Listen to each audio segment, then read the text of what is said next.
In April of 1990, a bleary-eyed detective stepped into a townhouse in a suburb of Chicago, Illinois. The detective had been on call for days, and all he wanted to do was sleep, but now he'd been called in to investigate a double homicide. The detective opened the door to the basement and began walking down the steps. The overhead light cast shadows on the floor below, so he couldn't get a clear look at what he was walking into. But when the detective got to the bottom of the stairs, he suddenly felt wide awake. The scene in the basement was far more gruesome than he'd imagined. 2 dead bodies lay there on the floor. And there was one thing that jumped out at the detective immediately.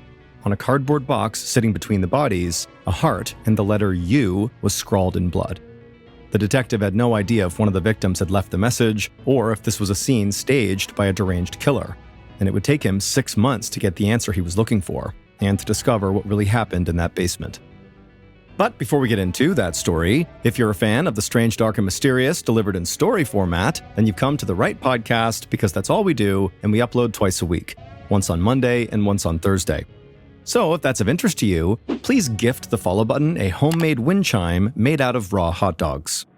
Okay, let's get into today's story.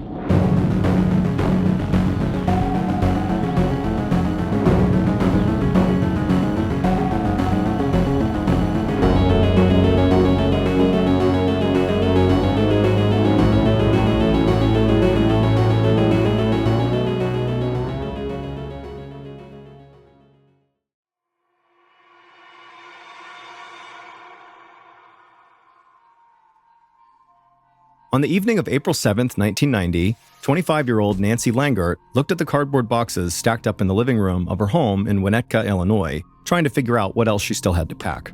She and her husband Richard were moving at the end of the month, and Nancy could not wait. She was almost 3 months pregnant, and the new house had a lot more space, including a room for the baby's nursery. But as Nancy scanned the room, she realized there really wasn't much left for her to do. Other than the boxes, the only things in the room were a TV, a stereo, a card table, and some folding chairs. The truth was that even though she and Richard had been staying in this small townhouse for months that was owned actually by her parents, they had never actually really settled in. It always felt like it was a temporary place to sort their finances out, after Richard had racked up some serious gambling debt. As soon as the thought of Richard's gambling crossed her mind, Nancy shook her head and then called for her little dog, Pepsi. She heard his nails clicking across the floor, and she picked him up and scratched under his chin, trying to take her mind off of Richard's gambling and their money issues.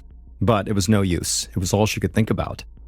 Both Nancy and Richard had good jobs working at a growing coffee company, but Richard had always liked to bet on sports. And at some point, he had started spending more than he earned and began also borrowing money from friends to keep up with his gambling. It had all come to a head months earlier when Nancy and Richard fell behind on bills and had to move into this townhouse owned by Nancy's parents. And then Nancy's mother had to create a budget for them and put them on a weekly allowance, which was very embarrassing for both of them. But recently, things had gotten a lot better.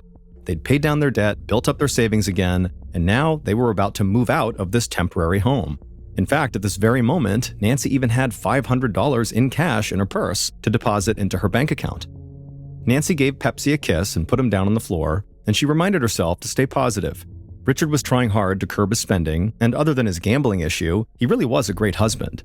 And Richard and Nancy had both wanted a baby for so long, and now it was finally happening, and she knew Richard was going to be an amazing father. Feeling better, Nancy sat down on a folding chair and flipped on the TV. At around 6:30 p.m., the phone rang. It was Richard, telling Nancy he was leaving work and he'd be home to pick her up in just a few minutes. They were celebrating Nancy's father's 60th birthday that night. They had an 8 p.m. dinner reservation, but they were picking up Nancy's parents and sister at her sister's place first. Nancy turned off the TV, picked up Pepsi, and took him upstairs to the bedroom so he wouldn't chew up any of the cardboard boxes while they were gone. After putting him inside, she shut the door gently, walked back downstairs, threw on a coat, and walked outside to Richard's car, shivering in the early spring chill. A few minutes later, Nancy's sister, Jean, opened the door to her apartment with a huge smile on her face. She led Nancy and Richard inside, and then she handed Nancy 2 beautifully wrapped presents that she'd brought back from a recent trip to Ireland. Nancy opened up the first gift and found a gorgeous Irish wool sweater inside. But the other present made Nancy feel like she might cry from happiness. It was a little onesie and booties for a newborn baby. Nancy thanked Jean repeatedly and gave her a big hug. She was so happy. At around 8 p.m., the group got to the restaurant, and Nancy was happily surprised to see that none of her parents' friends were meeting them there. The celebration would now just be with family.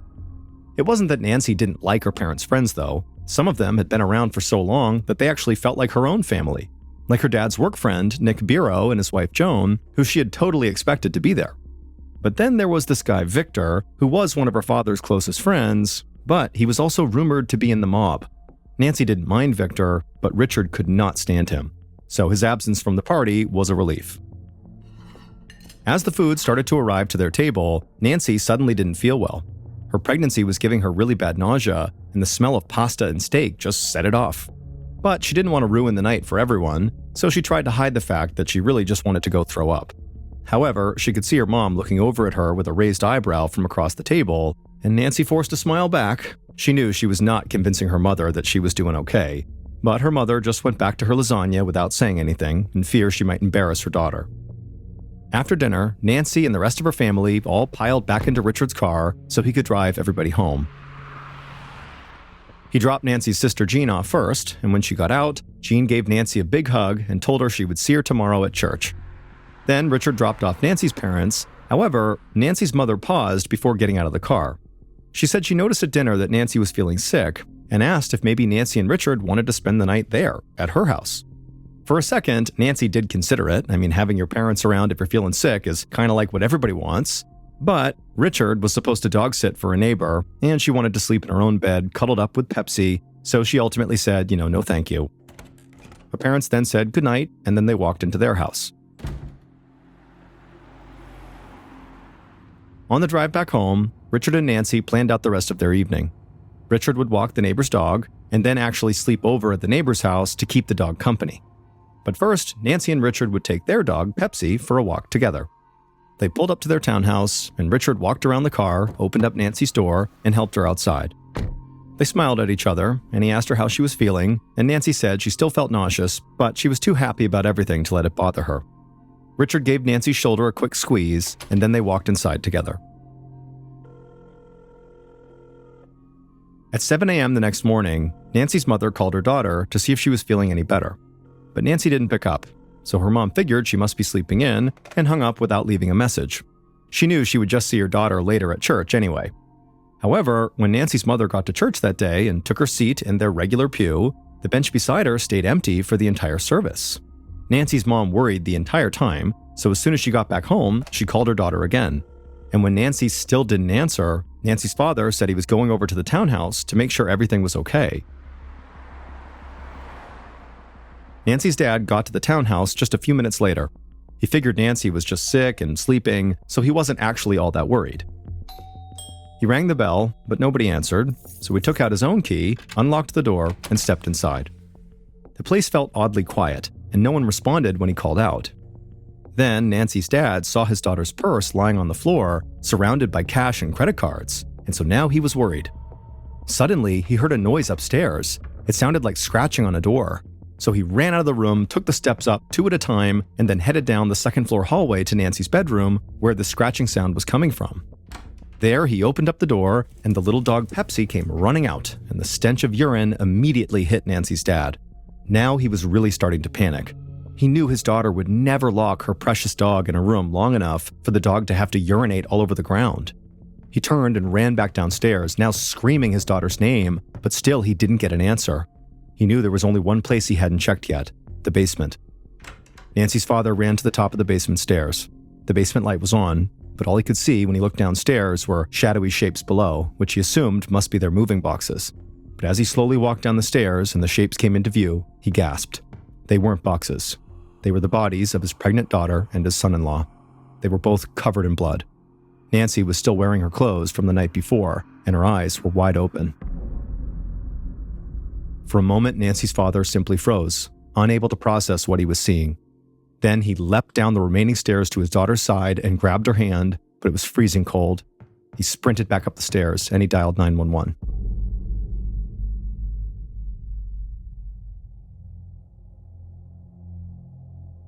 Winnetka Police Sergeant Gene Calvados woke up to the sound of his wife's voice calling him from the other room. He blinked at his clock, which read 6:40 p.m. He'd worked overnight and hadn't gotten to bed until about midday, And now his wife was saying he had yet another phone call from headquarters. All Sergeant Calvados wanted was just to go back to sleep, but he forced himself to get up and go to the phone because this was his job. And as soon as he heard his lieutenant's voice in the phone, Calvados snapped wide awake. The lieutenant said there had been a double homicide, and Calvados needed to get to the scene right now. A few minutes later, Sergeant Calvados parked his car outside of Nancy and Richard's townhouse. Calvados had seen plenty of violent deaths in his life. Before he became a police officer, he had served in Vietnam, and he had watched other young men in his unit grow hardened to bloodshed and violence, but Calvados really never got used to it. In fact, Calvados could see the face of every dead person he'd ever seen as clearly as if they were still right in front of him. And now he braced himself for the faces he was about to see in that basement. Sergeant Calvados stepped out of his car, and he saw several officers speaking to Nancy's father outside the house. Calvados quickly introduced himself and then headed inside, where a forensics team was already combing through the townhouse.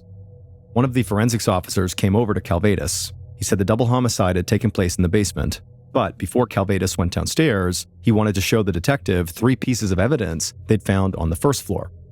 The forensics officer pointed to the ground just a few feet away, and Calvados noticed Nancy's purse lying there with $500 in cash and several credit cards lying next to it. Calvados quickly noticed there was still a TV and a high-end stereo in the room, so it seemed unlikely that what they were dealing with here was a robbery gone bad. Then the forensics officer led Calvados towards a door that opened onto a small back patio. Calvados saw a perfectly cut square piece of glass, which had been removed from the door and placed on the floor inside. And the forensics officer pointed out something interesting. The door was still locked. So whoever cut the glass did not reach through the hole and unlock the door, which would have been easy. Instead, they literally climbed through the small hole in the door, which would have taken far more time and effort. Finally, the forensics officer took Calvados over to a small card table that was next to a moving box. The officer said it looked like someone had rifled through the box and put a single item from it on the table. Calvados leaned in, and a look of surprise came across his face. The item on the table was Nancy and Richard's marriage license. But the forensics officer said he didn't know yet if the person who broke in had put the license there or if maybe it just happened to be there already.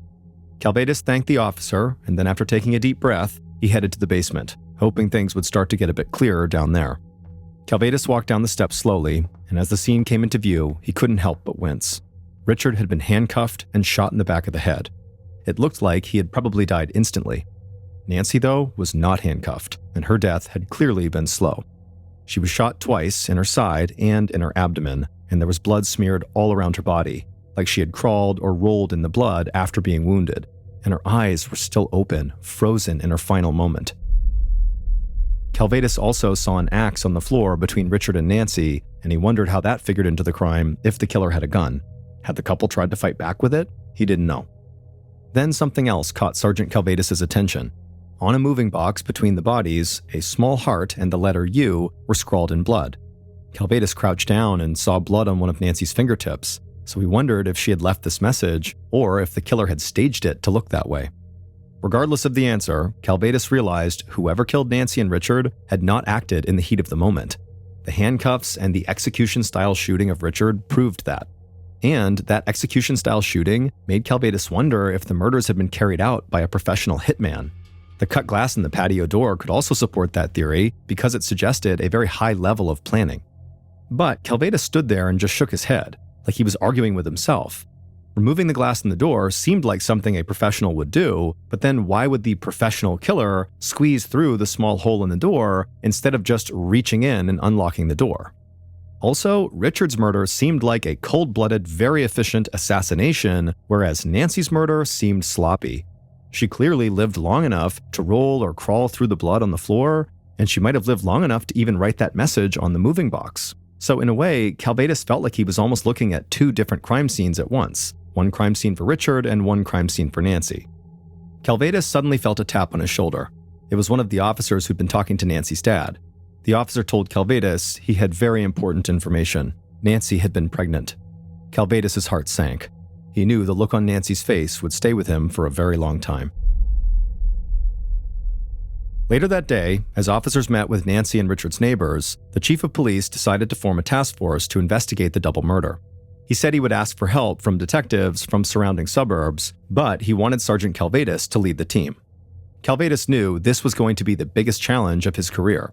A double homicide of a young couple that was potentially carried out by a professional hitman was a whole different level of crime than he'd ever seen in Winnetka. The next day, Sergeant Calvados knocked on the door of Nancy's parents' house. Nancy's dad opened the door, and Calvados could tell from his puffy eyes that he'd been crying. As gently as he could, Calvados asked the father if he could get Nancy and Richard's wedding albums and address books, or anything that could help him identify all of their friends and acquaintances.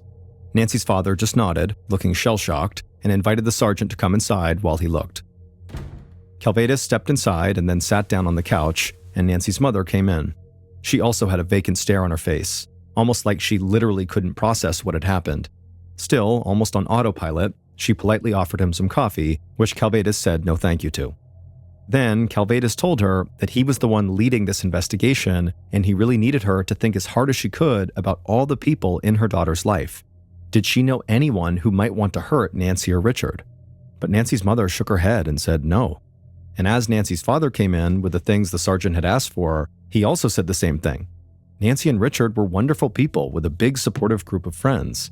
The idea that either of them had enemies seemed kind of ridiculous.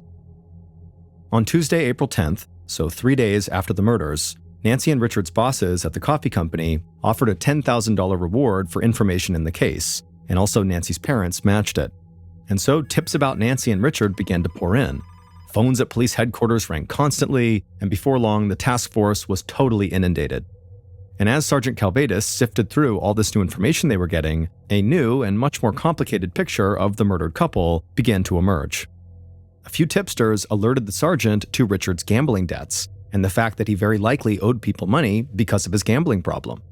This was a major red flag to Calvados, but the debts themselves actually seemed way too small to be worth killing two people over. However, the tips about Nancy were more promising. Apparently, she had had an affair for more than a year, and her former lover had left town for Georgia just 2 days after the murders. This, combined with the marriage contract left on the table at the crime scene, made Calvados wonder if the killings were retaliation from Nancy's ex-lover for breaking the affair off. Calvados sent detectives down to Georgia to speak with Nancy's former lover, but the man said the affair was far more emotional than physical. Nancy mostly just wanted someone to talk to because Richard was working 2 jobs and she was just kind of lonely. But when Richard got his full-time job at the coffee company, the couple had totally reconciled and they got back to normal.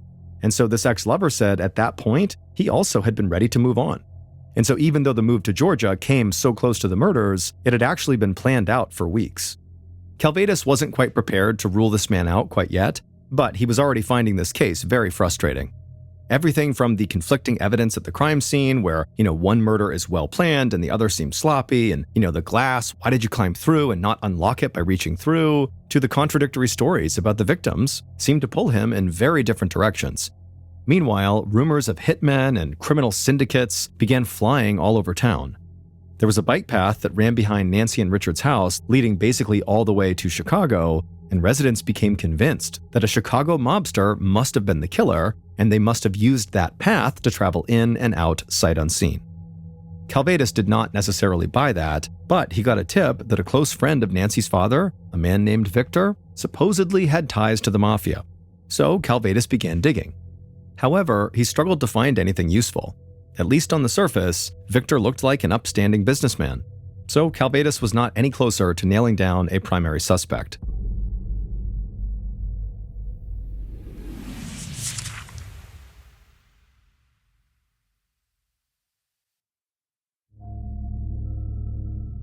Four days after the murders, a massive crowd of 800 people from the area gathered for Nancy and Richard's funeral. The community really came out in force, to the point where random local groups like the high school's Peace Alliance Club and the track team were waiting in these long lines after the service just to offer their condolences to Nancy and Richard's family. Their deaths really took a toll on this town. Sergeant Calvados and some other detectives also went to the funeral, but mostly just to look for anybody who seemed nervous or excited or maybe overly dramatic. But all they found was a large group of people trying desperately to understand how something this horrible could have happened. After the funeral, Calvados went back to the station. He was on his way to his office when a lieutenant stopped him to tell him that somebody was there to see him. The lieutenant took Calvados to a very nervous-looking couple who said they had a tip about Nancy's sister, Jean. Jean was a lawyer, and she was heavily involved in political issues in Ireland. At that time, Ireland was in the midst of a violent period known as the Troubles. The Troubles were clashes between Protestants and Catholics over control of Northern Ireland, and there were regular shootings, car bombings, murders, and kidnappings. And Jean was not neutral. She provided legal aid to members of the Irish Republican Army, or IRA, which was the Catholic organization blamed for many acts of violence. The couple also told Sergeant Calvados that Jean had received a threat that if she returned to Ireland, she would be injured or maybe even killed. But despite that threat, Jean had gone back to Ireland very recently, and when she had arrived home, she showed up with gifts for Nancy and the baby just 3 days before the murders.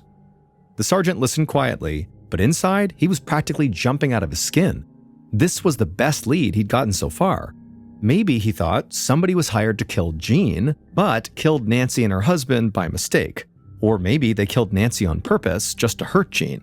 It was not unheard of during the Troubles for innocent family members to be targeted for political revenge. And so, after speaking to this couple, Calvados got on the phone and called Jean into the station. Later that day, Calvados sat down across a table in a small interview room with Jean, and he could tell right away she was completely unlike any suspect he'd ever questioned before. Jean was unusually confident for somebody who was about to be questioned by a homicide detective. She sat up perfectly straight and calmly looked Calvados right in the eyes, without fidgeting or tapping her fingers or shifting around in her seat. Calvados asked Jean some basic questions about her job, and she was quite helpful. But then, the sergeant mentioned the threat that had been made on her life because of her work in Ireland, and also this theory that maybe a hired killer took out Nancy either by mistake or for revenge. At this point, Jean's demeanor totally changed. She went from cool and collected to sharp and visibly angry. She said it was ridiculous to imagine a gunman could confuse Nancy for her. They looked nothing alike. And the idea that someone would kill Nancy to get back at Jean was even more outrageous. Jean insisted that her job in Ireland was mostly human rights work and not worth killing her over, let alone her sister. Jean leaned forward and looked Calvados dead in the eyes and told him he was really stretching with that theory. Calvados was genuinely surprised. This was not what he was expecting, and he wasn't sure if Jean's reaction was fueled by righteous indignation at questions she truly considered unfair, or anxiety and guilt at the idea that she might have played a role in putting her sister at risk. But the sergeant pressed on, and he asked Jean for the names of every person she had visited the last time she was in Ireland, along with all of her work associates there. Jean turned red and yelled at the sergeant that none of this had anything to do with her sister's murder. She said Calvados was not getting anything from her, and then she stood up and stormed out of the interview room. Sergeant Calvados just sat there, both really surprised and really mad. This death threat on Jean was the first real lead they had, and he couldn't fully investigate it without the names from Jean. He had expected her to be grateful and to immediately offer up anything she knew to try to figure out who killed her sister. And so he just couldn't believe Jean was unwilling to help him, unless, of course, she was involved. Without any information from Jean about the death threat, Calvados was left chasing other possibilities that frankly just seemed increasingly unlikely. Both Richard and Nancy had worked for a coffee company that imported their beans from Colombia, which Calvados and basically everybody knew was a major importer of cocaine. He knew that drug cartels sometimes hid cocaine in coffee shipments. In fact, just 3 months before the murders, federal agents had seized 5 kilograms of cocaine in a coffee shipment from a different coffee company. So Calvados started poking around into the coffee company, looking for any ties to cartels. But the owners of the company seemed mostly puzzled by this, and they gave Calvados permission to inspect their next shipment. Like, they didn't care at all. Look at whatever you want. And so Calvados did that, flagging the ship that had their coffee on it to U.S. Customs officers, who then met the vessel when it came into port. A giant crane lifted the container with their coffee out of the ship and onto the dock, and then Customs officer cracked it open. Then they began slicing through random bags of beans to see if their drug-sniffing German shepherds could pick up a scent. But, like Calvados had feared, they found nothing. The police began to feel like they were just grasping at straws, and so they decided they should just go back to the beginning and kind of start over. So they re-interviewed all the neighbors, and they got one tantalizing tip about a mysterious man walking around the neighborhood the night of the murders, but after looking into it, they discovered it was actually just a bored teenager who lived nearby. After that, they looked into whether Richard and Nancy had maybe taken a loan from mobsters to lease their new place, but when they looked at the couple's tax records, they saw they could easily afford the rent. And so, once again, one after another, all the tips and leads they were finding just went nowhere. Calvados still had suspicions that Jean's ties to the IRA got her sister killed, but without Jean's cooperation, he struggled to make any headway on that lead. So, by the end of May, Sergeant Calvados was basically out of ideas as his big case rapidly went cold. Finally, on May 30th, so about a month after the murders, the police chief pulled Calvados into his office. From the look on Chief's face, Calvados knew the news was not good, but he could not have guessed what was coming next. The chief told him they were going to dismantle the task force. They had spent a whopping $1 million on this investigation so far and still had not come up with a serious single suspect. Calvados was shocked. This felt way too early to basically give up. But the chief wasn't done. In addition to dismantling the task force, he wanted Calvados back on the beat while another investigator stepped in and took a look at this case. The chief followed up and told Calvados that he was not taking him off the case completely, he just wanted a set of fresh eyes on it. But as Calvados nodded and turned to walk out of the office, it definitely felt like he had failed and he was being removed. Sergeant Calvados walked slowly towards his team to break the bad news, at the same time feeling totally sick and angry at the thought of patrolling the neighborhood again with everything in this case still completely up in the air. But a few days later, sure enough, Calvados was back in his blue uniform, driving a police cruiser around Winnetka.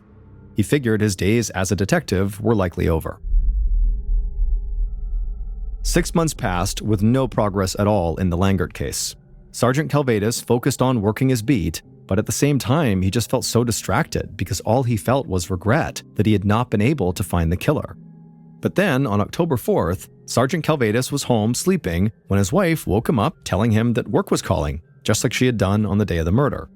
But this time, when he picked the phone up, his lieutenant was yelling excitedly that there had been a break in Nancy and Richard's case, and Calvados had to get down to the station right now. Calvados was so excited, he rushed out of bed, he jumped into his car, and he sped to the station. But when he got there, he found the supposed break was just a kid, and not a very tough-looking kid either.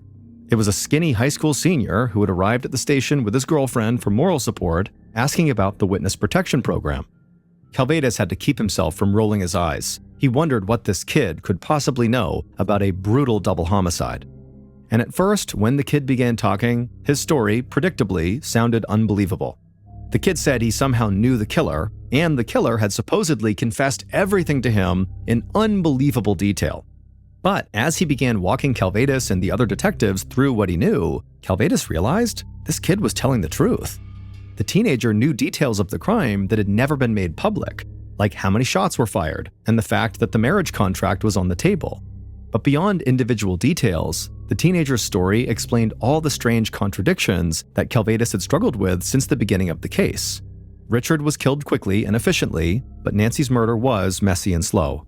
The killer had apparently brought a gun along, but someone had grabbed an axe that wasn't entirely clear, and then the killer had used glass-cutting tools to get inside, but then needlessly crawled through the tiny hole in the door instead of just reaching through and unlocking it. And so all these things definitely lined up with what Calvados had suspected.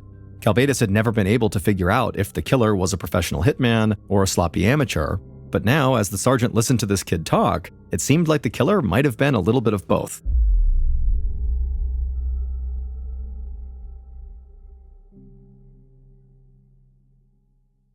After speaking to this kid and looking at all the evidence in the case and looking at all their interviews, here is a reconstruction of what police think happened on the night of Saturday, April 7th, 1990, when Nancy and Richard were murdered inside of their home.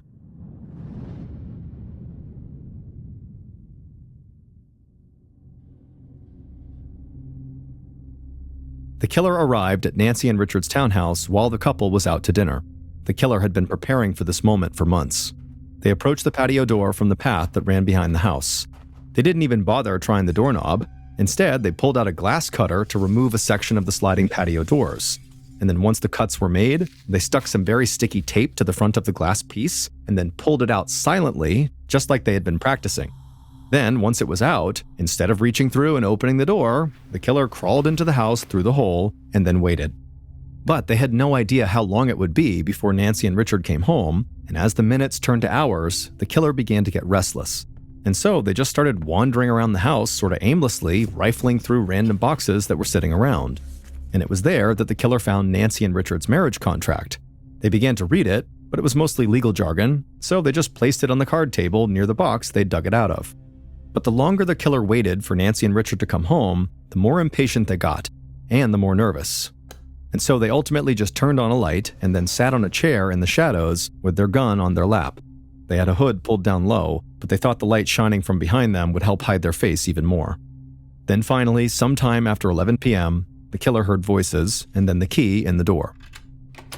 Nancy and Richard walked inside, but they were so caught up in their conversation, they didn't even notice the killer sitting there. But then the killer spoke and told them to be quiet and closed the door behind them. The killer could instantly see how startled Nancy and Richard were.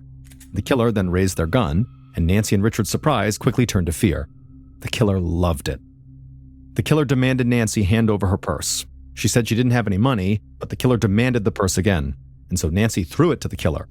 And everything inside of it fell out onto the floor, including the stack of cash totaling $500. Nancy started stammering that she'd forgotten about the money, and Richard urged the killer to just please take the cash and go. She wasn't trying to lie to you.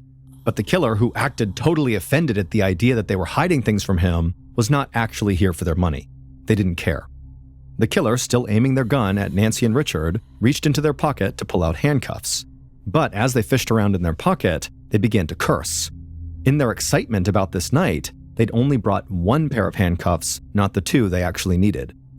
But Richard was clearly the bigger threat. He was a tall, athletic guy, so the killer gave the cuffs to Nancy and told her to handcuff her husband. As Nancy handcuffed Richard's hands behind his back, she began to plead with the killer. "Please don't hurt us. I'm pregnant." Something about Nancy's plea hit the killer hard, and they could feel their hands begin to shake. Suddenly there was a noise upstairs, and the killer accidentally pulled the trigger, shooting a bullet into the baseboards. But the killer quickly realized that the noise was just the dog, closed in the upstairs bedroom, barking at something. Still, the killer felt like their plan was now quickly falling apart.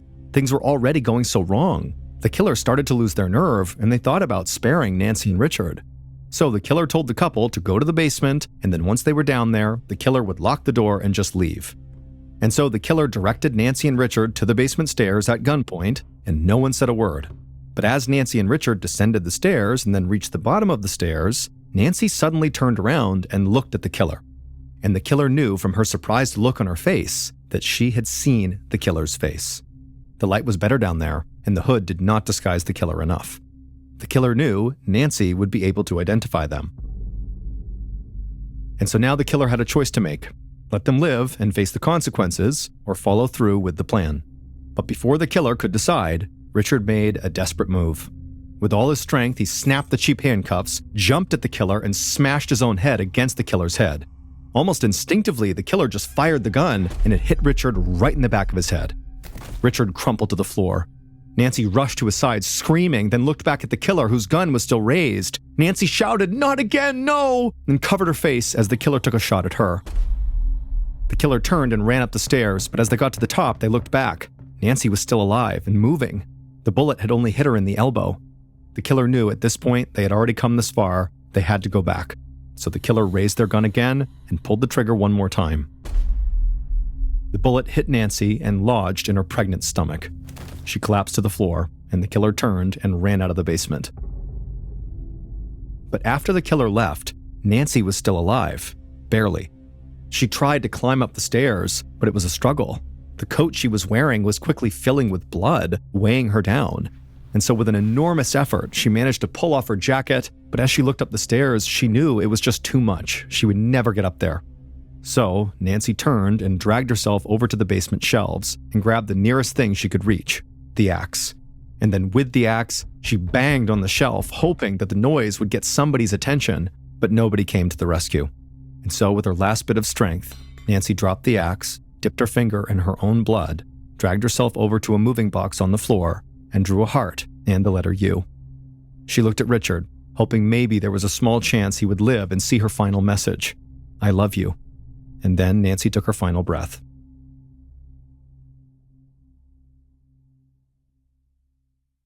When the police began investigating this case, they knew that some of the evidence suggested the killer was an amateur, but most of their leads pointed to a professional hitman, which is why Calvados and his team had been so interested in the mob and in drugs and the IRA. It was a mistake that allowed one person to escape any attention at all. because the killer was right there, hanging around the investigation in plain sight the entire time. He was one of the members of the High School Peace Alliance Club who came to the funeral. He was on the track team too, so he ran past the Langerts' house almost every single day. The police had even questioned him, because he was also the teenage boy who had been seen in the neighborhood on the night of the murders but had quickly been written off. But it turned out that kid, the 16-year-old named David Biro, was the killer. And he also happened to be the son of Nancy's family friends, Nick and Joan Biro, who Nancy had thought might be at her father's birthday party on the night that she was killed. It would turn out 16-year-old David had serious psychological issues, and he had become obsessed with becoming a hitman after seeing the 1980s movie, Bestseller, about a hitman who wanted to turn his story into a book. The idea of killing people excited David, and he had actually already tried to do it at least once before. Prior to the murders, David's parents had him committed to a psychiatric hospital after he tried to poison his own family. But after only 2 months, his parents had let him come home against the recommendation of his doctors. And once he was home, teenager David Biro chose to live out his hitman fantasy by killing Nancy and Richard. And his reason for targeting Nancy and Richard had nothing to do with their connections to his family. Instead, he chose them as his murder victims because their townhouse was conveniently located, and he also found them, quote, annoying. David might have gotten away with these murders, but as the months went by and the police never came for him, he got cocky, and he began to brag to a friend about what he had done. He even showed his friend the glass that he'd practiced his glass cutting on, and he also showed him the murder weapon. And David's friend pretty much immediately turned him in because he was very worried David would kill again. And so, on October 5th, 1990, almost 6 months to the day after Nancy and Richard were gunned down, David was arrested. It was the day before Nancy's baby would have been due. David was sentenced to life in prison for killing Nancy, Richard, and their unborn child. Nancy's parents would move back into Nancy and Richard's townhouse shortly after the murders as a way to feel closer to Nancy and Richard.